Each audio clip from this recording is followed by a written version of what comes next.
Nanti akan dikasih lihat pakai film bahwa Jessica tuh saat itu ngeracun. Nah itu aja udah selesai kan?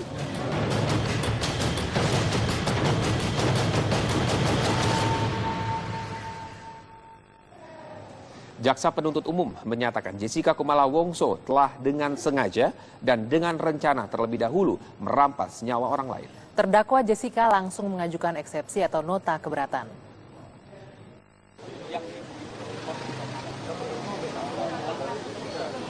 Sidang perdana kasus pembunuhan dengan kopi bersianida di Pengadilan Negeri Jakarta Pusat berlangsung dengan penjagaan polisi sebanyak 1 satuan setingkat kompi.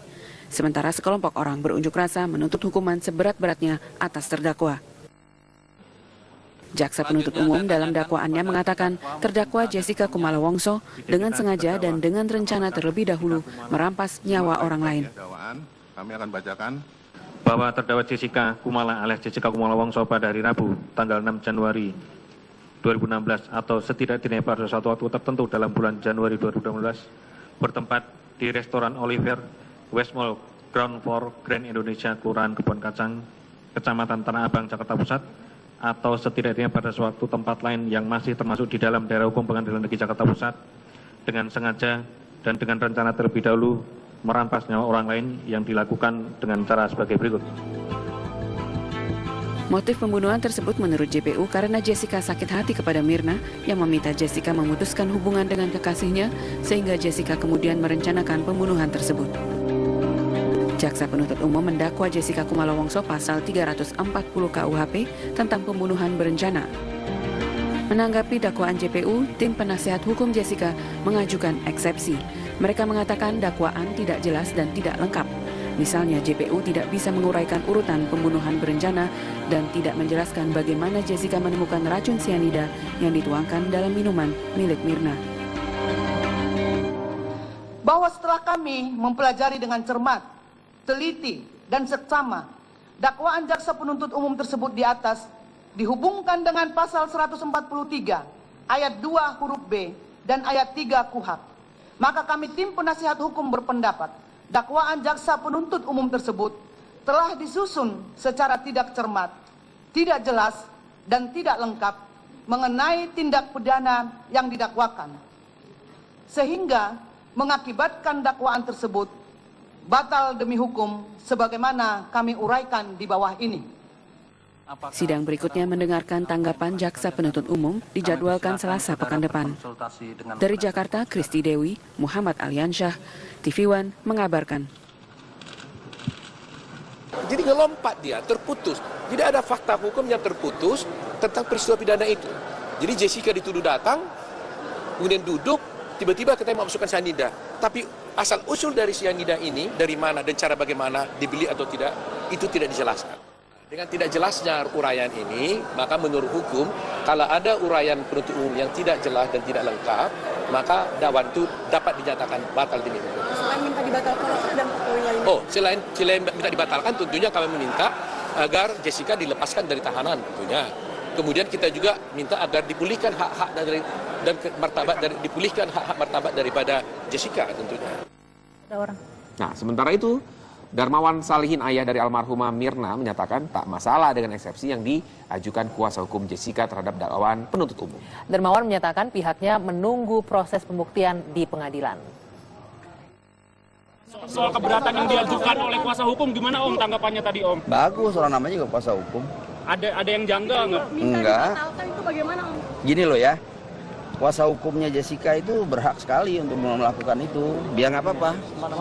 Nanti kan kita yang penting buktinya, ya. Buktinya itu ada. Nanti Om sendiri yang akan buktikan itu. Nah, jadi kita juga tadi nggak sangka itu. Ya, yang saya bilang friend makan friend itu. Ya biar aja, mau kuasa hukumnya 50 juga nggak apa-apa. Kan nanti pembuktian yang penting. Fakta hukumnya, pidananya itu kan kelihatan nanti. Nanti akan dikasih lihat pakai film bahwa Jessica tuh saat itu ngeracun. Nah itu aja udah selesai kan?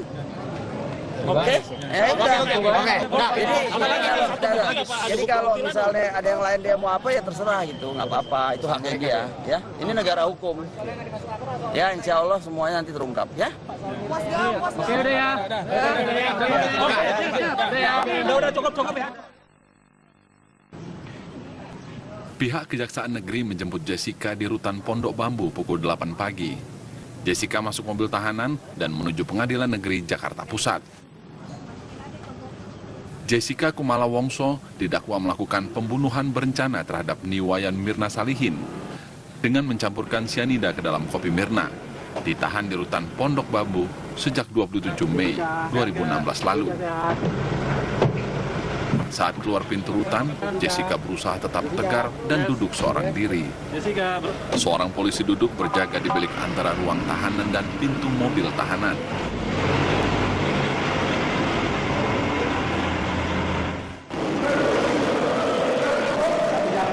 Sekitar 1 jam kemudian, mobil tahanan tiba di Pengadilan Negeri Jakarta Pusat. Dengan menggenggam botol mineral, Jessica keluar mobil tahanan menuju ruang tunggu. Pukul setengah 11 siang, sidang dimulai. Jessica duduk di kursi terdakwa dengan memakai rompi tahanan berwarna merah. Pekerjaan? Graphic designer. Demikian sidang pada Pukul 12 siang, sidang usai.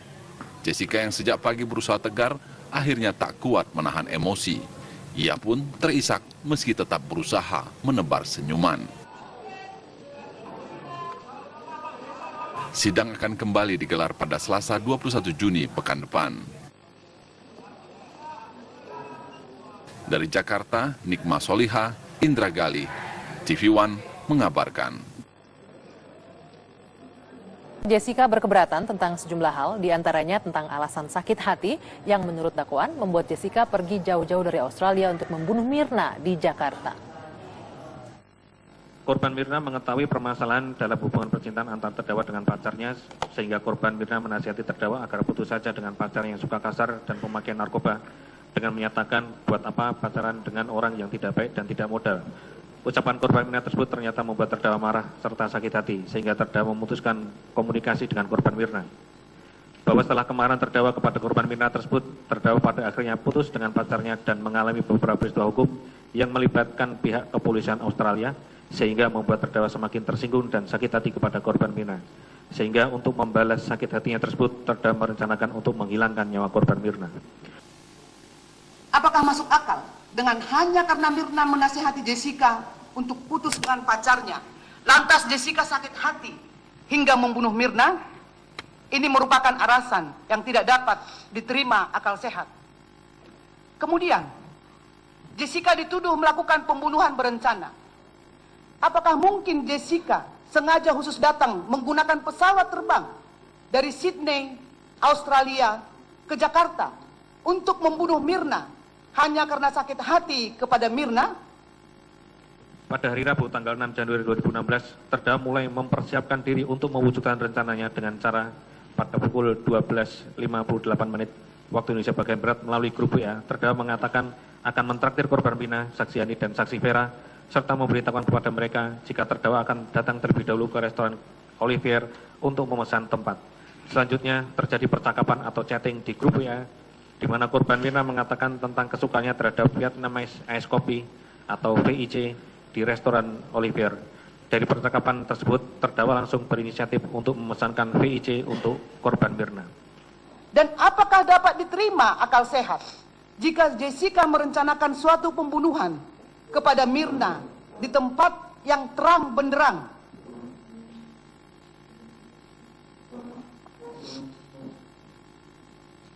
Di tempat yang terang benderang, di hadapan umum, di tempat ramai, yaitu di Cafe Olivier. Padahal dia tidak pernah ke sana sebelumnya. Kalau seseorang melakukan pembunuhan berencana, tentunya ia sudah mengerti dan mengenal tempat dia melakukan perbuatan tersebut. Setelah saksi Marlon meninggalkan meja 54 sekira pukul 12.28 WIB, barulah terdakwa berpindah posisi duduk ke tengah sofa. Lalu terdakwa meletakkan gelas berisi VIC di sebelah kanannya, kemudian menyusun 3 paper bag di atas meja sedemikian rupa dengan maksud menghalangi pandangan orang sekitar agar perbuatan yang akan dilakukannya terhadap gelas berisi minuman VIC tidak terlihat. Kemudian setelah 3 paper bag tersusun, dalam rentan waktu pukul 16.30 WIB sampai dengan pukul 16.45 WIB, terdakwa langsung memasukkan racun natrium cyanida atau NaCN ke dalam gelas berisi minuman VIC yang disajikan untuk korban Mirna. bagaimana Jessica bisa mengetahui bahwa dengan adanya paper bag itu, CCTV itu tidak dapat merekam gerakan dia? Karena Jessica sendiri tidak pernah ke tempat itu, sehingga tidak mengetahui persis bagaimana sudut pandang dan fokus dari CCTV tersebut. Yang perdana berlangsung. Setelah mendengarkan dakwaan dari jaksa, bagaimana Anda melihat kasus ini? Ya, tadi Apakah sudah memenuhi harapan? Ya, dari awal mengikuti perkembangan dari sidang tersebut. Jadi saya mendengarkan pertama penuntutan dari jaksa, ya, dan dari pihak JPU saya lihat sudah yang dikirim adalah sangat profesional, ya, dari kejaksaan. Meskipun saya lihat ada beberapa lobang-lobang kiri kanan yang kurang lengkap lah begitu. Apa yang kurang lengkap, Pak Darmawan? Ya, penuntutannya itu mungkin ada yang di-skip oleh jaksa yang nanti dikeluarkan pada saat kesaksian dan seterusnya mungkin ya. Tapi saya nggak tahu, tapi saya mendengarnya seperti itu. Jadi mungkin nanti bisa dijelaskan pada saat sesi kesaksian mungkin saya bisa menjelaskan lebih lengkap. Enggak, artinya Anda melihat dakwaan yang dibacakan penuntut umum tadi itu di sidang perdana ini adalah lemah begitu? Enggak, bagus. Emang Bagus. itu apa adanya, itu jaksa tahu persis itu. Yang Anda katakan ada lubang-lubang tadi itu, bukannya itu Ya, kelemahan lubang-lubang artinya? gini loh, namanya juga kan penuntutan kalau kayak saya ini kan ayahnya yang ngikutin perkembangan dari 0 sampai Z gitu, A sampai Z lah. Jadi mungkin ada kekurangan-kekurangan yang tentunya nanti saya akan memberikan masukan kepada jaksa gitu pada saat kesaksian sehingga menjadi lengkap lah itu. Yang paling krusial kekurangannya apa menurut Anda, Pak Darmawan? Saya sih nggak mikirin dari tuntutan jaksa ya. Pak jaksa sudah sangat bagus sekali, JPU-nya itu penuntutannya memang tujuannya seperti itu. Cuman contohnya aja ya, misalkan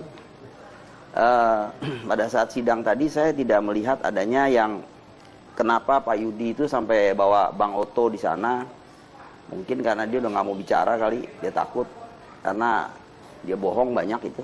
Yaitu seperti yang dia bilang back itu ada di belakang baru kopi datang itu. Itu justru krusialnya di situ, Bang Oto itu. Jadi Oke, Pak Darmawan, kalau kita melihat hasil dari sidang perdana tadi langsung diajukan nota keberatan, eksepsi oleh tim kuasa hukum dari Jessica, dan keberatan ini kemudian langsung dibeberkan bagaimana kalau ini dimasukkan didakwa sebagai pembunuhan berencana, perencanaannya itu tidak runut, ada yang terskip, ada yang terlompati menurut tim kuasa hukum. Nah, bagaimana tanggapan Pak Darmawan itu? Ya itulah, makanya nanti pada sesi kesaksian saya akan bicara banyak itu. Nah, pada saat eksepsi itu kan dari kuasa hukumnya menyatakan bahwa yang stresnya saya lihat dua. Satu katanya soal anak saya itu kan nggak si Hani nggak minum cyanida tapi nggak apa-apa. Kalau si Mirna minum meninggal. Orang Hani di rumah sakit saya ngerawatin kok, nanya sama dokternya, saya tanya, "Dok, ini gimana?" "Enggak tuh, nggak ada minum apa-apa." "Kalau anak kamu nih parah nih," dia bilang, "ini minum ada barang racunnya, cuman saya nggak berani rumah sakit saya takut kena getahnya, Pak. Langsung aja Pak dibawa ke bagian ini ke UI lah apa segala macam gitu." Nah, akhirnya kita bawa ke Kramat Jati untuk diotopsi di sana. Seperti itu. Ya, Pak. Tapi Pak Darmawan, dari hasil rumah sakit juga yang pertama itu kan menyebutkan bahwa Hani tidak kondisinya normal setelah minum kopi itu. Enggak, dia nggak minum. Dia cuma ngetes ngeliat Mirna kelepok-kelepok begitu, dia ketakutan. Kenapa? Mirna itu anaknya sehat sekali. Saya aja kalau ditonjok bisa sakit tuh tangan saya tuh sama dia. Dia itu minum mulutnya itu sampai hitam itu, sampai kaget saya itu di rumah sakit itu. Saya bilang, "Ini anak keracunan apa ya?" Hitam begitu. Nah, kalau perlu saya kasih lihat nih, bisa nggak tuh? Maksudnya apa? Apa yang Anda punya, Pak Darmawan? Saya punya jenazahnya Mirna yang mulutnya itu bisa dilihat nih di TV One kalau mau lihat. Mohon maaf, kami tidak bisa menayangkan itu, Pak Darmawan. Iya, makanya kan serem melihatnya itu hitam itu. Dia kena racun itu.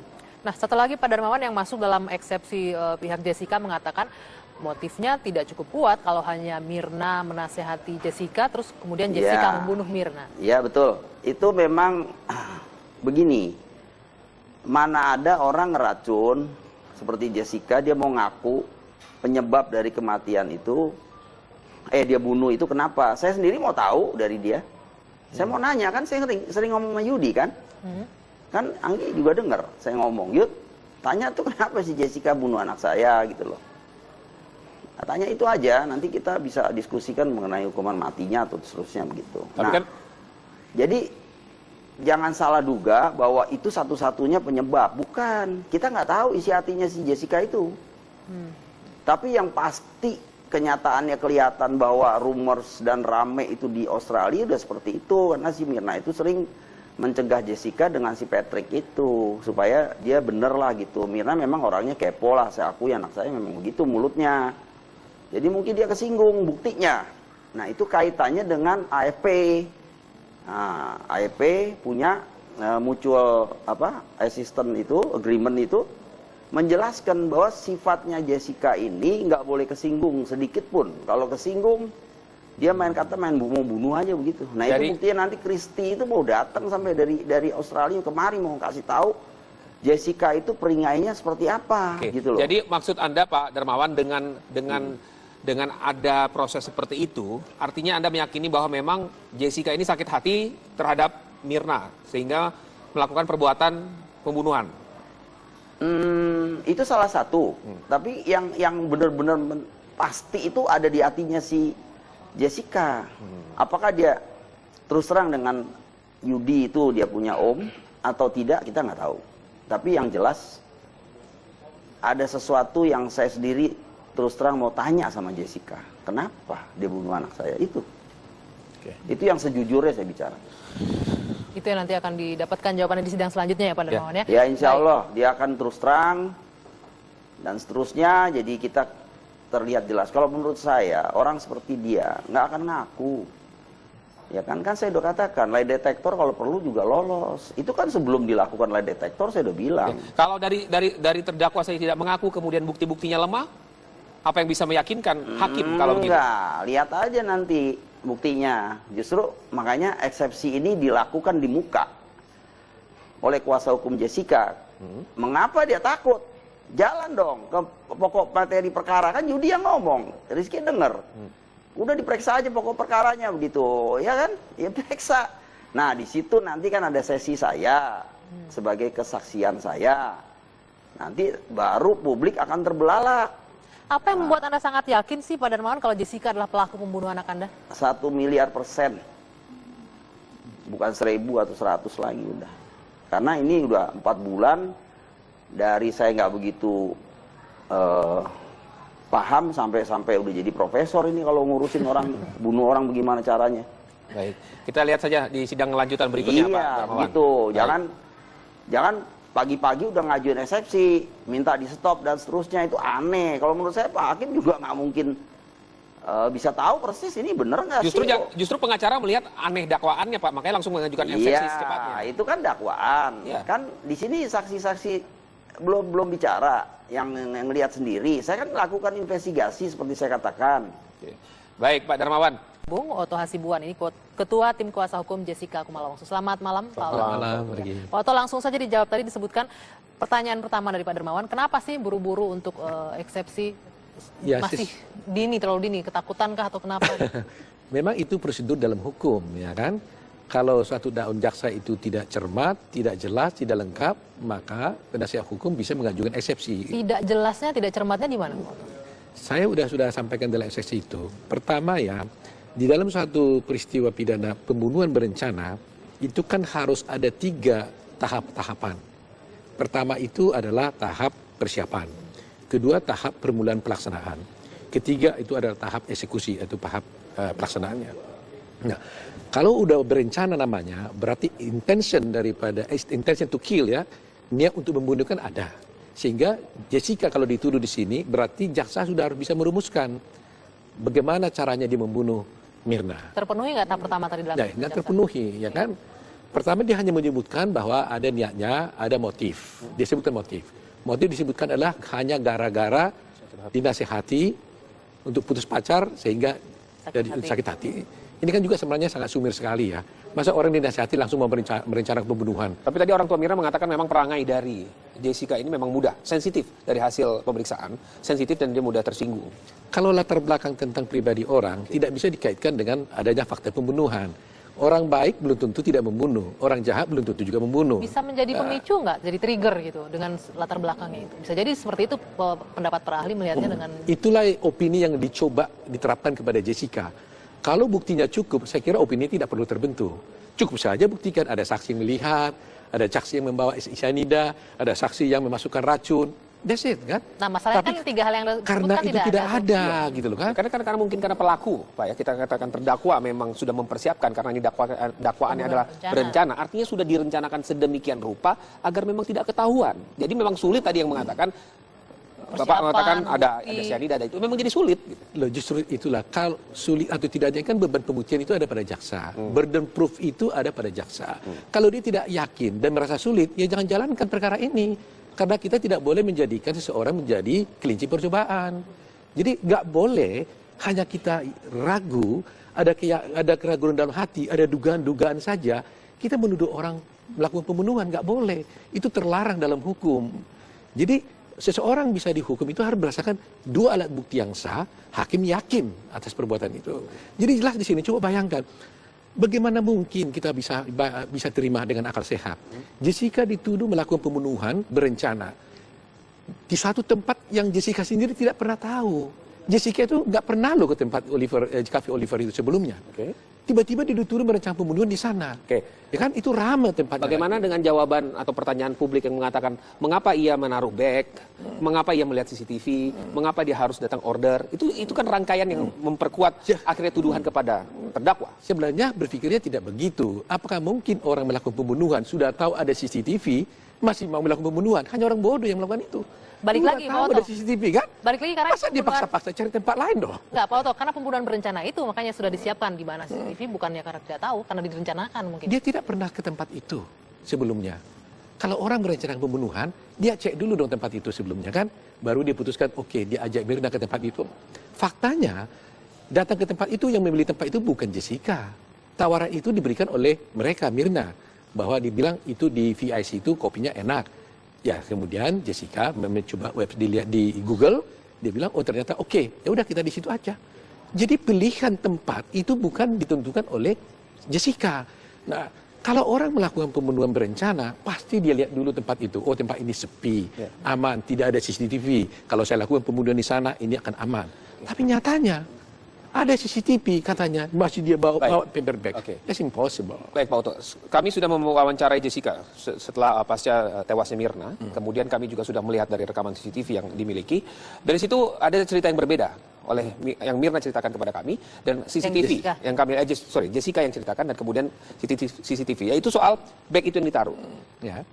Jessica mengatakan bahwa ia menaruh bag itu setelah minuman datang. Sementara itu jelas ditaruh. Ya, kemudian baru dia pindahkan setelah dia melakukan yang dianggap aksinya menaruh cyanida di dalamnya. Itu kan berbeda, Pak. Itu mungkin suatu koinsiden ya. Kalau Anda suatu tempat minum kopi, tidak mungkin semua peristiwa itu Anda bisa runut satu persatu. Kecuali Anda berencana membunuh. Itulah buktinya bahwa sebenarnya dia tidak punya rencana. Kalau dia berencana, dia akan bisa alibi yang lebih teratur kan. Tapi karena memang nggak berencana, dia akan menceritakan apa yang dirasakan dan diingatnya apa adanya. Begitu kan? Tetapi tidak berarti adanya paper bag di situ bisa menghindari, memastikan bahwa CCTV tidak melihat gerakan dia. Itu seperti saya katakan umpamanya ya. Coba, kalau ada di sini, ada umpamanya minum gelas umpamanya. Jaksa kan harus bisa membuktikan dong, dari mana cyanida itu diambil oleh Jessica. Dari kantongnya, dari tasnya, atau dari mana? Ada gerakan yang mencurigakan, Pak. Harus, ya, justru itu. Makanya saya bilang, kan harus terlihat di gerakan itu kan. Katakanlah kamera mengatakan tangan saya tidak terlihat memasukkan cyanida. Tetapi kan bahu saya kan pasti kan terlihat. Paper bag berapa tinggi? Kan pasti terlihat kan. Dan ada satu fakta lagi yang harus diingatkan. Gerakan memasukkan ada tidak ada pun, itu namanya tidak bisa menyatakan bahwa terjadi pembunuhan dengan cyanida. Karena apa? Fakta itu tidak ada ya, tapi seandainya ada pun, maka jaksa harus membuktikan lagi. Yang dimasukkan itu apa sebenarnya? Gula kah? Garam kah? Cyanida kah? Itu nggak boleh diduga, nggak boleh dipersangkakan, harus dibuktikan. Pak Oto, ini saya juga membaca dakwaannya ada satu keterangan saksi, runner ini yang membawakan minuman ke meja, menyebutkan pas setelah ditaruh di meja, sedotan yang tadinya ditaruh di meja masih tertutup, sudah berada di gelas. Dimasukkan oleh Jessica. Kenapa Jessica harus memasukkan itu? Ini yang jadi salah satu... Oh tidak, jangan dibilang kenapa Jessica harus memasukkan itu. Kita lihat faktanya nanti persidangan, apakah betul Jessica memasukkan itu. Ya kan tidak mungkin maksudnya sedotan itu pindah sendiri, Pak Oto. Makanya, kan satu orang saksi bukan saksi. Menurut tesis kan. Jadi harus dibuktikan apakah betul. Karena pertanyaan saya sebaliknya, kenapa si bartender, si coffee maker itu tidak diperiksa juga dengan lie detector? Tapi mereka menjalani pemeriksaan semua, Pak. Sempat tapi tidak lie detector kan? Kenapa hanya Jessica yang dipakai dengan lie detector?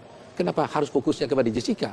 Saya terus terang bertanya, banyak orang di sana, ada yang menyiapkan minuman, ada Hani, ada macam-macam orang di sana. Kenapa hanya Jessica yang ditargetkan untuk melakukan pembunuhan ini? Kenapa yang nggak lain juga dipikirkan? Kalau teori kemungkinan, karena mungkin. Ya, karena menurut penuntut umum kan? yang punya motif adalah Jessica di saat itu. Nah, motif ini pun bagaimana bisa jaksa membuktikan? Saya bertanya pada Jessica, apakah pernah Anda dinasihati oleh Mirna? Dia bilang tidak. Siapa yang harus ditanya bahwa benar-benar dia pernah dinasihati? Jessica di Australia, Mirna di Jakarta. Bagaimana dia menasihatinya? Tapi itu juga tidak bisa dibuktikan, Pak. Karena yang satu Mirna sudah meninggal, Jessica bisa membuat justru itu, kalau jaksa tidak bisa buktikan, jangan bawa kasus ini. Karena burden proof ada di tangan jaksa, bukan di tangan Jessica. Jadi polanya begini, kalau seorang dituduh melakukan pembunuhan, jangan coba-coba paksakan Jessica yang harus membuktikan dia tidak bersalah. Jaksa yang harus kita tuntut membuktikan Jessica bersalah. Jadi jangan dibalik cara berpikirnya. Ya, Pak Oto, jadi saya melihat Pak Oto ini mempertanyakan kalau memang meninggalnya atau tewasnya Mirna itu karena sianida, sianidanya mana? Kan begitu. Sianidanya mana, kemudian siapa yang memasukkan sianida kalau memang ada di dalam kopi? Ya, caranya sianida diambil dari mana? Dibeli di mana? Cara dibawa bagaimana caranya? Karena ini pembunuhan berencana. Tidak cukup dengan apa yang dilihat oleh kamera CCTV dan ada Jessica di sana dan kemudian ada motif Jessica di situ. Itu tidak cukup. Oh, sangat tidak cukup. Karena ini berencana. Kalau orang berencana melakukan satu pembunuhan, saya katakan tadi, intention to kill, to murder, itu sudah ada bagi orang itu. Jadi pilihan bagi dia untuk menentukan, saya akan membunuh dengan pisau atau membunuh dengan sianida, itu sudah ada pada dia. Sehingga rentetan peristiwa ketika dia memilih membunuh dengan sianida, kemudian dia dibuktikan, diuraikan oleh jaksa, oh sianida dibeli di sana, dibawa dengan cara begini, dimasukkan dalam botol atau dalam kotak, kemudian dibawa dalam kantong bajunya, kemudian dari kantong bajunya diambil, dimasukkan ke dalam gelas. Itu uraian peristiwa yang tidak boleh terputus, karena ini pembunuhan berencana. Tapi faktanya sekarang, jaksa sekonyong-konyong, ujuk-ujuk mengatakan dimasukkan sianida ke dalam gelasnya. Nah ini akhirnya menjadi obskur, apalagi visum et repertum sendiri menyatakan tidak disebutkan di sana adanya sianida di dalam tubuh korban. Tapi hasil visum menyebutkan ada lambungnya korosi. Korosi, tapi tidak ada sianida. Apakah penyebabnya sianida atau tidak? Nobody knows, kan begitu. Nah, apalagi lagi seperti ini, saya ada bukti ini adalah keterangan Rumah Sakit Waluyo. Di sini adalah Hani itu datang kepada dokter mengatakan dia meminum di sini disebutkan adalah minuman yang diminum oleh Mirna. Minuman bukan dicicipi, minum. Tapi pengakuan Hani kepada Pak Darmawan ketika di rumah sakit mengatakan dia tidak meminum, hanya mencicipi tapi tidak masuk. Dokumentasi kan ini yang resmi dong. Ini kan peristiwa pertama kali, ini bukan lagi sebelumnya. Ini peristiwa pertama kali. Hari itu Hani datang, tidak ada yang mengaruhi Hani. Dia datang pada dokter, dia bilang, kira-kira begitulah ya, saya minum juga minuman yang diminum Mirna. Tolong saya diperiksa, ternyata hasil mengatakan tidak ada apa-apa dan dia tidak mati. Sebenarnya kalau dipertanyakan, diperdebatkan masih akan panjang. Kita akan tunggu di sidang selanjutnya. Terima kasih. Terima kasih. Selamat malam. Nanti akan dikasih lihat pakai film bahwa Jessica tuh saat itu ngeracun. Nah itu aja udah selesai kan?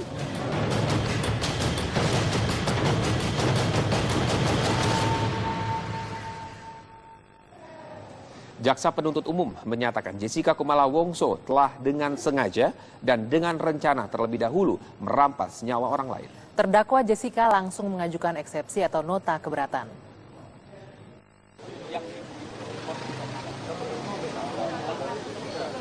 Sidang perdana kasus pembunuhan dengan kopi bersianida di Pengadilan Negeri Jakarta Pusat berlangsung dengan penjagaan polisi sebanyak 1 satuan setingkat kompi. Sementara sekelompok orang berunjuk rasa menuntut hukuman seberat-beratnya atas terdakwa. Jaksa penuntut umum dalam dakwaannya mengatakan terdakwa Jessica Kumala Wongso dengan sengaja dan dengan rencana terlebih dahulu merampas nyawa orang lain. Kami akan bacakan bahwa terdakwa Jessica Kumala alias Jessica Kumala Wongso pada hari Rabu tanggal 6 Januari 2016 atau setidak-tidaknya pada suatu waktu tertentu dalam bulan Januari 2016 bertempat di restoran Oliver West Mall Ground Floor Grand Indonesia Kelurahan Kebon Kacang, Kecamatan Tanah Abang, Jakarta Pusat, atau setidaknya pada suatu tempat lain yang masih termasuk di dalam daerah hukum Pengadilan Negeri Jakarta Pusat dengan sengaja dan dengan rencana terlebih dahulu merampas nyawa orang lain yang dilakukan dengan cara sebagai berikut. Motif pembunuhan tersebut menurut JPU karena Jessica sakit hati kepada Mirna yang meminta Jessica memutuskan hubungan dengan kekasihnya sehingga Jessica kemudian merencanakan pembunuhan tersebut. Jaksa penuntut umum mendakwa Jessica Kumala Wongso pasal 340 KUHP tentang pembunuhan berencana. Menanggapi dakwaan JPU, tim penasihat hukum Jessica mengajukan eksepsi. Mereka mengatakan dakwaan tidak jelas dan tidak lengkap. Misalnya JPU tidak bisa menguraikan urutan pembunuhan berencana dan tidak menjelaskan bagaimana Jessica menemukan racun sianida yang dituangkan dalam minuman milik Mirna.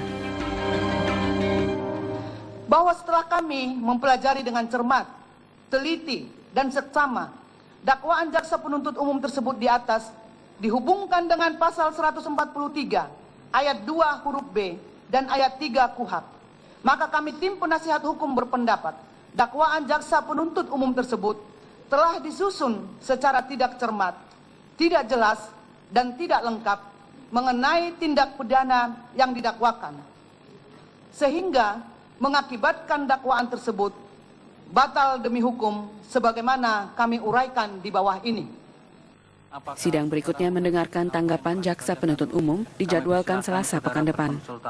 Dari Jakarta, Kristi Dewi, Muhammad Aliansyah, TV One mengabarkan. Jadi ngelompat dia, terputus. Jadi ada fakta hukum yang terputus tentang peristiwa pidana itu. Jadi Jessica dituduh datang, kemudian duduk, tiba-tiba kita memasukkan cyanida.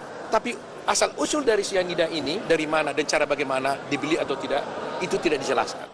Dengan tidak jelasnya uraian ini, maka menurut hukum, kalau ada uraian penuntut umum yang tidak jelas dan tidak lengkap, maka dakwaan itu dapat dinyatakan batal demi hukum. Selain minta dibatalkan dan poin lainnya. Oh, selain minta dibatalkan, tentunya kami meminta agar Jessica dilepaskan dari tahanan, tentunya. Kemudian kita juga minta agar dipulihkan hak-hak dari dan martabat dari dipulihkan hak-hak martabat daripada Jessica, tentunya. Nah, sementara itu Darmawan Salihin, ayah dari almarhumah Mirna, menyatakan tak masalah dengan eksepsi yang diajukan kuasa hukum Jessica terhadap dakwaan penuntut umum. Darmawan menyatakan pihaknya menunggu proses pembuktian di pengadilan. Soal keberatan yang diajukan oleh kuasa hukum, gimana Om tanggapannya tadi Om? Bagus, orang namanya juga kuasa hukum. Ada yang janggal nggak? Enggak. Itu bagaimana Om? Gini loh ya, kuasa hukumnya Jessica itu berhak sekali untuk melakukan itu. Biar nggak apa-apa. Nanti kan kita yang penting buktinya, ya. Buktinya itu ada. Nanti Om sendiri yang akan buktikan itu. Nah, jadi kita juga tadi yang nggak sangka itu. Ya, yang saya bilang friend makan friend itu. Ya biar aja, mau kuasa hukumnya 50 juga nggak apa-apa. Kan nanti pembuktian yang penting. Fakta hukumnya, pidananya itu kan kelihatan nanti. Nanti akan dikasih lihat pakai film bahwa Jessica tuh saat itu ngeracun. Nah itu aja udah selesai kan? Oke. Jadi kalau misalnya ada yang lain dia mau apa ya terserah gitu, nggak apa-apa, itu haknya dia. Ya, ini negara hukum. Ya. Kalau udah berencana namanya, berarti intention to kill ya, niat untuk membunuh kan ada. Sehingga Jessica kalau dituduh di sini, berarti jaksa sudah harus bisa merumuskan bagaimana caranya dia membunuh Mirna. Terpenuhi nggak tahap pertama tadi dilakukan? Ya, nggak terpenuhi, ya kan? Pertama dia hanya menyebutkan bahwa ada niatnya, ada motif. Dia sebutkan motif. Motif disebutkan adalah hanya gara-gara dinasihati untuk putus pacar sehingga sakit hati. Ini kan juga sebenarnya sangat sumir sekali ya. Masa orang dinasihati langsung merencanakan pembunuhan. Tapi tadi orang tua Mirna mengatakan memang perangai dari Jessica ini memang mudah, sensitif dari hasil pemeriksaan, sensitif dan dia mudah tersinggung. Kalau latar belakang tentang pribadi orang tidak bisa dikaitkan dengan adanya fakta pembunuhan. Orang baik belum tentu tidak membunuh, orang jahat belum tentu juga membunuh. Bisa menjadi pemicu nggak? Jadi trigger gitu dengan latar belakangnya itu. Bisa jadi seperti itu pendapat para ahli melihatnya dengan... Itulah opini yang dicoba diterapkan kepada Jessica. Kalau buktinya cukup, saya kira opini tidak perlu terbentuk. Cukup saja buktikan ada saksi melihat, ada saksi yang membawa cyanida, ada saksi yang memasukkan racun. That's it, kan? Nah, masalahnya kan 3 hal yang karena itu tidak ada gitu loh kan? Karena mungkin karena pelaku, Pak ya, kita katakan terdakwa memang sudah mempersiapkan karena ini dakwaannya adalah berencana. Artinya sudah direncanakan sedemikian rupa agar memang tidak ketahuan. Jadi memang sulit tadi yang mengatakan Bapak mengatakan ada cyanida, ada itu memang jadi sulit. Gitu. Loh, justru itulah kalau sulit atau tidaknya kan beban pembuktian itu ada pada jaksa. Burden proof itu ada pada jaksa. Kalau dia tidak yakin dan merasa sulit, ya jangan jalankan perkara ini. Karena kita tidak boleh menjadikan seseorang menjadi kelinci percobaan. Jadi nggak boleh hanya kita ragu, ada keraguan dalam hati, ada dugaan-dugaan saja, kita menuduh orang melakukan pembunuhan, nggak boleh. Itu terlarang dalam hukum. Jadi seseorang bisa dihukum itu harus berdasarkan 2 alat bukti yang sah, hakim yakin atas perbuatan itu. Jadi jelas di sini, coba bayangkan. Bagaimana mungkin kita bisa terima dengan akal sehat? Jessica dituduh melakukan pembunuhan berencana di suatu tempat yang Jessica sendiri tidak pernah tahu. Jessica itu nggak pernah loh ke tempat Cafe Oliver itu sebelumnya. Tiba-tiba dituduh merencanakan pembunuhan di sana. Ya kan itu ramai tempatnya. Bagaimana dengan jawaban atau pertanyaan publik yang mengatakan mengapa ia menaruh bag, mengapa ia melihat CCTV, mengapa dia harus datang order? Itu kan rangkaian yang memperkuat akhirnya tuduhan kepada terdakwa. Sebenarnya berpikirnya tidak begitu. Apakah mungkin orang melakukan pembunuhan sudah tahu ada CCTV masih mau melakukan pembunuhan? Hanya orang bodoh yang melakukan itu. Balik lagi, Pak Oto. Ada CCTV kan? Balik lagi karena masa dia paksa-paksa cari tempat lain dong? Enggak, Pak Oto, karena pembunuhan berencana itu makanya sudah disiapkan di mana CCTV, bukannya karena tidak tahu, karena direncanakan mungkin. Dia tidak pernah ke tempat itu sebelumnya. Kalau orang merencanakan pembunuhan, dia cek dulu dong tempat itu sebelumnya kan? Baru dia putuskan, oke, dia ajak Mirna ke tempat itu. Faktanya, datang ke tempat itu yang membeli tempat itu bukan Jessica. Tawaran itu diberikan oleh mereka, Mirna. Bahwa dibilang itu di VIC itu kopinya enak. Ya, kemudian Jessica mencoba dilihat di Google, dia bilang, oh ternyata oke, ya udah kita di situ aja. Jadi pilihan tempat itu bukan ditentukan oleh Jessica. Nah, kalau orang melakukan pembunuhan berencana, pasti dia lihat dulu tempat itu. Oh, tempat ini sepi, aman, tidak ada CCTV. Kalau saya lakukan pembunuhan di sana, ini akan aman. Tapi nyatanya, ada CCTV katanya, masih dia bawa paper bag. That's impossible. Baik, Pak Oto. Kami sudah mewawancarai Jessica setelah pasca tewasnya Mirna. Kemudian kami juga sudah melihat dari rekaman CCTV yang dimiliki. Dari situ ada cerita yang berbeda oleh yang Mirna ceritakan kepada kami dan CCTV yang kami Jessica yang ceritakan dan kemudian CCTV yaitu soal bag itu yang ditaruh. Ya. Jessica mengatakan bahwa ia menaruh bag itu setelah minuman datang. Sementara itu jelas ditaruh. Ya, kemudian baru dia pindahkan setelah dia melakukan yang dianggap aksinya menaruh cyanida di dalamnya. Itu kan berbeda, Pak. Itu mungkin suatu koinsiden ya. Kalau Anda suatu tempat minum kopi, tidak mungkin semua peristiwa itu Anda bisa runut satu persatu. Kecuali Anda rencana membunuh. Itulah buktinya bahwa sebenarnya dia tidak punya rencana. Kalau dia berencana, dia akan bisa alibi yang lebih teratur kan. Tapi karena dia nggak berencana, dia akan menceritakan apa yang dirasakan dan diingatnya apa adanya. Begitu kan? Tetapi tidak berarti adanya paper bag di situ bisa menghindari, memastikan bahwa CCTV tidak melihat gerakan dia. Itu seperti saya katakan umpamanya ya. Coba, kalau ada di sini, ada umpamanya minum gelas umpamanya. Jaksa kan harus bisa membuktikan dong, dari mana cyanida itu diambil oleh Jessica. Dari kantongnya, dari tasnya, atau dari mana? Ada gerakan yang mencurigakan, Pak. Harus, ya, justru itu. Makanya saya bilang. Insya Allah semuanya nanti terungkap, ya. Oke, udah ya. Udah cukup ya. Pihak Kejaksaan Negeri menjemput Jessica di rutan Pondok Bambu pukul 8 pagi. Jessica masuk mobil tahanan dan menuju Pengadilan Negeri Jakarta Pusat.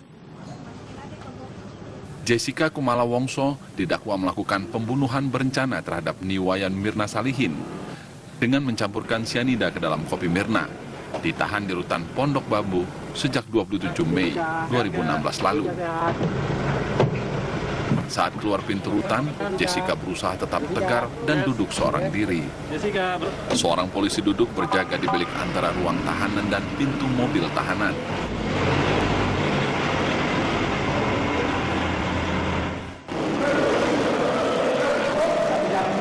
Sekitar 1 jam kemudian, mobil tahanan tiba di Pengadilan Negeri Jakarta Pusat. Dengan menggenggam botol mineral, Jessica keluar mobil tahanan menuju ruang tunggu. Pukul setengah 11 siang, sidang dimulai. Jessica duduk di kursi terdakwa dengan memakai rompi tahanan berwarna merah. Pekerjaan? Graphic designer. Demikian sidang pada Pukul 12 siang, sidang usai. Jessica yang sejak pagi berusaha tegar, akhirnya tak kuat menahan emosi. Ia pun terisak meski tetap berusaha menebar senyuman. Sidang akan kembali digelar pada Selasa 21 Juni pekan depan. Dari Jakarta, Nikma Soliha, Indra Gali, TV One mengabarkan. Jessica berkeberatan tentang sejumlah hal, diantaranya tentang alasan sakit hati yang menurut dakwaan membuat Jessica pergi jauh-jauh dari Australia untuk membunuh Mirna di Jakarta. Korban Mirna mengetahui permasalahan dalam hubungan percintaan antar terdakwa dengan pacarnya, sehingga korban Mirna menasihati terdakwa agar putus saja dengan pacar yang suka kasar dan pemakaian narkoba, dengan menyatakan buat apa pacaran dengan orang yang tidak baik dan tidak modal. Ucapan korban Mirna tersebut ternyata membuat terdakwa marah serta sakit hati, sehingga terdakwa memutuskan komunikasi dengan korban Mirna.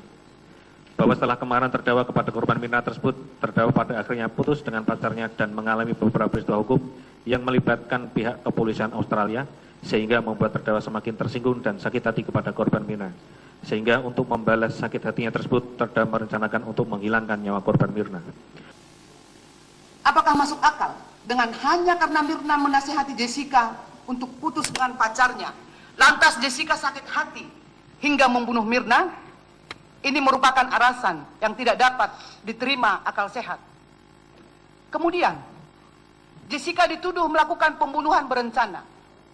Apakah mungkin Jessica sengaja khusus datang menggunakan pesawat terbang dari Sydney, Australia ke Jakarta untuk membunuh Mirna hanya karena sakit hati kepada Mirna? Pada hari Rabu tanggal 6 Januari 2016, terdakwa mulai mempersiapkan diri untuk mewujudkan rencananya dengan cara pada pukul 12.58 menit waktu Indonesia bagian Barat melalui grup WA, terdakwa mengatakan akan mentraktir korban Mirna, saksi Yani dan saksi Vera, serta memberitahukan kepada mereka jika terdakwa akan datang terlebih dahulu ke restoran Olivier untuk memesan tempat. Selanjutnya terjadi percakapan atau chatting di grup WA, di mana korban Mirna mengatakan tentang kesukaannya terhadap Vietnamese Ice Coffee atau VIC di restoran Olivier. Dari percakapan tersebut, terdakwa langsung berinisiatif untuk memesankan VIC untuk korban Mirna. Dan apakah dapat diterima akal sehat jika Jessica merencanakan suatu pembunuhan kepada Mirna di tempat yang terang benderang?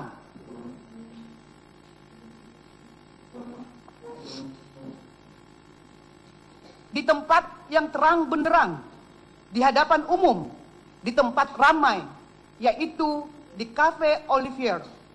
Padahal dia tidak pernah ke sana sebelumnya. Kalau seseorang melakukan pembunuhan berencana, tentunya ia sudah mengerti dan mengenal tempat dia melakukan perbuatan tersebut. Setelah saksi Marlon meninggalkan meja 54 sekira pukul 12.28 WIB, barulah terdakwa berpindah posisi duduk ke tengah sofa. Lalu terdakwa meletakkan gelas berisi VIC di sebelah kanannya, kemudian menyusun 3 paper bag di atas meja sedemikian rupa dengan maksud menghalangi pandangan orang sekitar agar perbuatan yang akan dilakukannya terhadap gelas berisi minuman VIC tidak terlihat. Kemudian setelah 3 paper bag tersusun, dalam rentan waktu pukul 16.30 WIB sampai dengan pukul 16.45 WIB, terdakwa langsung memasukkan racun natrium cyanida atau NaCN ke dalam gelas berisi minuman VIC yang disajikan untuk korban Mirna. Bagaimana Jessica bisa mengetahui bahwa dengan adanya paper bag itu, CCTV itu tidak dapat merekam gerakan dia? Karena Jessica sendiri tidak pernah ke tempat itu, sehingga tidak mengetahui persis bagaimana sudut pandang dan fokus dari CCTV tersebut. Sidang perdana berlangsung. Setelah mendengarkan dakwaan dari jaksa, bagaimana Anda melihat kasus ini? Ya, tadi Apakah sudah memenuhi harapan? Ya, dari awal mengikuti perkembangan dari sidang tersebut. Jadi saya mendengarkan pertama penuntutan dari jaksa, ya, dan dari pihak JPU saya lihat sudah yang dikirim adalah sangat profesional, ya, dari kejaksaan. Meskipun saya lihat ada beberapa lubang-lubang kiri kanan yang kurang lengkap lah begitu. Apa yang kurang lengkap, Pak Darmawan? Ya, penuntutannya itu mungkin ada yang di-skip oleh jaksa yang nanti dikeluarkan pada saat kesaksian dan seterusnya mungkin ya. Tapi saya nggak tahu, tapi saya mendengarnya seperti itu. Jadi mungkin nanti bisa dijelaskan pada saat sesi kesaksian mungkin saya bisa menjelaskan lebih lengkap. Enggak, artinya Anda melihat dakwaan yang dibacakan penuntut umum tadi itu di sidang perdana ini adalah lemah begitu? Enggak, bagus. Emang Bagus. itu apa adanya, itu jaksa tahu persis itu. Yang Anda katakan ada lubang-lubang tadi itu, bukannya itu Ya kelemahan lubang-lubang artinya? gini loh, namanya juga kan penuntutan kalau kayak saya ini kan ayahnya yang ngikutin perkembangan dari 0 sampai Z gitu, A sampai Z lah. Jadi mungkin ada kekurangan-kekurangan yang tentunya nanti saya akan memberikan masukan kepada jaksa gitu pada saat kesaksian sehingga menjadi lengkap lah itu. Yang paling krusial kekurangannya apa menurut Anda, Pak Darmawan? Saya sih nggak mikirin dari tuntutan jaksa ya. Pak jaksa sudah sangat bagus sekali JPU-nya itu, penuntutannya memang tujuannya seperti itu. Cuma contohnya aja ya, misalkan pada saat sidang tadi saya tidak melihat adanya yang kenapa Pak Yudi itu sampai bawa Bang Oto di sana. Mungkin karena dia udah nggak mau bicara kali, dia takut karena dia bohong banyak itu. Yaitu seperti yang dia bilang back itu ada di belakang baru kopi datang itu. Itu justru krusialnya di situ, Bang Oto itu. Jadi Oke, Pak Darmawan, kalau kita melihat hasil dari sidang perdana tadi langsung diajukan nota keberatan, eksepsi oleh tim kuasa hukum dari Jessica. Keberatan ini kemudian langsung dibeberkan bagaimana kalau ini dimasukkan didakwa sebagai pembunuhan berencana, perencanaannya itu tidak runut. Ada yang terskip, ada yang terlompati menurut tim kuasa hukum. Nah, bagaimana tanggapan Pak Darmawan itu? Ya itulah, makanya nanti pada sesi kesaksian saya akan bicara banyak itu. Nah, pada saat eksepsi itu kan dari kuasa hukumnya menyatakan bahwa yang stresnya saya lihat dua. Satu katanya soal anak saya itu kan nggak si Hani nggak minum cyanida tapi nggak apa-apa. Kalau si Mirna minum meninggal. Orang Hani di rumah sakit saya ngerawatin kok, nanya sama dokternya, saya tanya, "Dok, ini gimana?" "Enggak tuh, nggak ada minum apa-apa." "Kalau anak kamu nih parah nih," dia bilang, "ini minum ada barang racunnya, cuman saya nggak berani rumah sakit saya takut kena getahnya, Pak. Langsung aja Pak dibawa ke bagian ini ke UI lah apa segala macam gitu." Nah, akhirnya kita bawa ke Keramat Jati untuk diotopsi di sana. Seperti itu. Ya, Pak. Tapi Pak Darmawan dari hasil rumah sakit juga yang pertama itu kan menyebutkan bahwa Hani tidak kondisinya normal setelah minum kopi itu. Enggak, dia nggak minum. Dia cuma ngetes ngeliat Mirna kelepok-kelepok begitu dia ketakutan. Kenapa? Mirna itu anaknya sehat sekali. Saya aja kalau ditonjok bisa sakit tuh tangan saya tuh sama dia. Dia itu minum mulutnya itu sampai hitam itu, sampai kaget saya itu di rumah sakit itu saya bilang nih anak keracunan apa ya? Hitam begitu. Nah, kalau perlu saya kasih lihat nih. Bisa nggak tuh? Maksudnya apa? Apa yang Anda punya, Pak Darmawan? Saya punya jenazahnya Mirna yang mulutnya itu bisa dilihat nih di TV One kalau mau lihat. Mohon maaf, kami tidak bisa menayangkan itu, Pak Darmawan. Iya, makanya kan serem lihatnya itu hitam itu. Dia kena racun itu. Nah, satu lagi Pak Darmawan yang masuk dalam eksepsi pihak Jessica mengatakan motifnya tidak cukup kuat kalau hanya Mirna menasehati Jessica terus kemudian Jessica membunuh Mirna. Iya, betul. Itu memang begini. Mana ada orang ngeracun seperti Jessica, dia mau ngaku penyebab dari kematian itu, dia bunuh itu kenapa? Saya sendiri mau tahu dari dia. Saya mau nanya, kan saya sering ngomong sama Yudi kan? Kan Anggi juga dengar saya ngomong, Yud, tanya tuh kenapa si Jessica bunuh anak saya gitu loh. Katanya itu aja, nanti kita bisa diskusikan mengenai hukuman matinya atau seterusnya begitu. Nah, jadi jangan salah duga bahwa itu satu-satunya penyebab. Bukan, kita nggak tahu isi hatinya si Jessica itu. Tapi yang pasti kenyataannya kelihatan bahwa rumors dan rame itu di Australia udah seperti itu. Karena si Mirna itu sering mencegah Jessica dengan si Patrick itu. Supaya dia bener lah gitu. Mirna memang orangnya kepo lah, saya akui anak saya memang begitu mulutnya. Jadi mungkin dia kesinggung buktinya. Nah itu kaitannya dengan AFP. Nah, AEP punya mutual assistance itu, agreement itu menjelaskan bahwa sifatnya Jessica ini nggak boleh kesinggung sedikit pun. Kalau kesinggung, dia main kata mau bunuh aja begitu. Nah, itu buktinya nanti Christy itu mau datang sampai dari Australia kemari mau kasih tahu Jessica itu peringainya seperti apa, gitu loh. Jadi maksud Anda Pak Darmawan dengan ada proses seperti itu, artinya Anda meyakini bahwa memang Jessica ini sakit hati terhadap Mirna sehingga melakukan perbuatan pembunuhan. Itu salah satu. Tapi yang benar-benar pasti itu ada di hatinya si Jessica. Apakah dia terus terang dengan Yudi itu dia punya om atau tidak, kita nggak tahu. Tapi yang jelas ada sesuatu yang saya sendiri terus terang mau tanya sama Jessica. Kenapa dia bunuh anak saya itu? Itu yang sejujurnya saya bicara. Itu yang nanti akan didapatkan jawabannya di sidang selanjutnya ya Pak Darmawan ya? Ya insya Allah dia akan terus terang dan seterusnya, jadi kita terlihat jelas. Kalau menurut saya orang seperti dia nggak akan ngaku. Ya kan saya udah katakan lie detektor kalau perlu juga lolos. Itu kan sebelum dilakukan lie detektor saya udah bilang. Kalau dari terdakwa saya tidak mengaku kemudian bukti-buktinya lemah, apa yang bisa meyakinkan hakim kalau begitu? Enggak, lihat aja nanti buktinya. Justru makanya eksepsi ini dilakukan di muka oleh kuasa hukum Jessica. Mengapa dia takut? Jalan dong ke pokok materi perkara, kan Yudi yang ngomong, Rizky denger. Udah diperiksa aja pokok perkaranya begitu, ya kan? Ya periksa. Nah di situ nanti kan ada sesi saya sebagai kesaksian saya. Nanti baru publik akan terbelalak. Apa yang membuat Anda sangat yakin sih Pak Darmawan kalau Jessica adalah pelaku pembunuh anak Anda? 1 miliar%. Bukan 1000 atau 100 lagi udah. Karena ini udah 4 bulan dari saya nggak begitu paham sampai udah jadi profesor ini kalau ngurusin orang, bunuh orang bagaimana caranya. Baik, kita lihat saja di sidang lanjutan berikutnya Pak Darmawan. Gitu.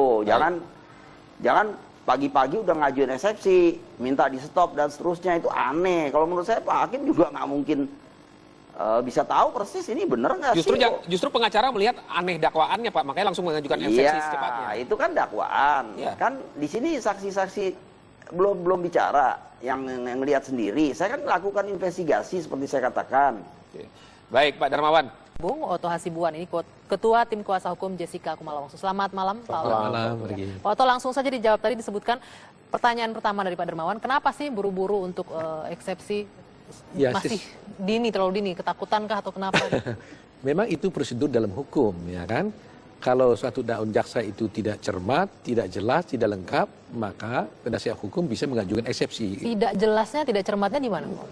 Saya sudah sampaikan dalam eksepsi itu. Pertama ya, di dalam suatu peristiwa pidana pembunuhan berencana, itu kan harus ada 3 tahap-tahapan.